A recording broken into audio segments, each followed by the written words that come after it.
ಕ್ರೈಸ್ತರು ಗರಿಗಳ ರವಿವಾರವನ್ನು ಆಚರಿಸುತ್ತಿದ್ದು, ಪೆರುವಯ್ಯ ಫಾತಿಮಾ ಮಾತೆಯ ದೇವಾಲಯದಲ್ಲಿ ಧಾರ್ಮಿಕ ವಿಧಿವಿಧಾನಗಳು ಜರುಗಿದವು.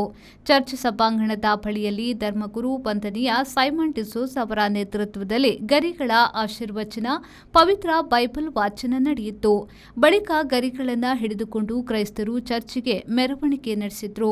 ಚರ್ಚಿನಲ್ಲಿ ನಡೆದ ಬಲಿಪೂಜೆಯ ವೇಳೆ ಕ್ರೈಸ್ತರ ಶಿಲುಬೆ ಪಯಣ ಮತ್ತು ಮರಣದ ಕಥನ ವಾಚಿಸಲಾಯಿತು.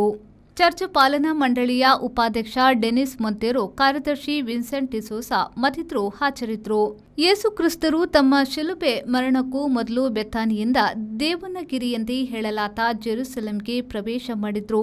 ಆ ಸಂದರ್ಭದಲ್ಲಿ ಅಲ್ಲಿನ ಜನರು ಒಲಿವ್ ಮರದ ಗರಿಗಳನ್ನು ಹಿಡಿದು ವೈಭವದಿಂದ ಸ್ವಾಗತಿಸಿದ್ರು ಹಾಗೂ ದಾವೀದ ಪುತ್ರನಿಗೆ ಹೊಸನ್ನ ಎಂಬುದಾಗಿ ಘೋಷಣೆ ಕೂಗಿದ್ರು ಎಂಬುದು ಪವಿತ್ರ ಬೈಬಲ್ ಹೇಳುತ್ತದೆ.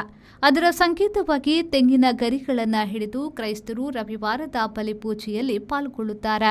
ಶುಭ ಶುಕ್ರವಾರದ ಮುಂಚಿನ ರವಿವಾರವನ್ನ ಗರಿಗಳ ರವಿವಾರವಾಗಿ ಆಚರಿಸಲಾಗುತ್ತಿದೆ.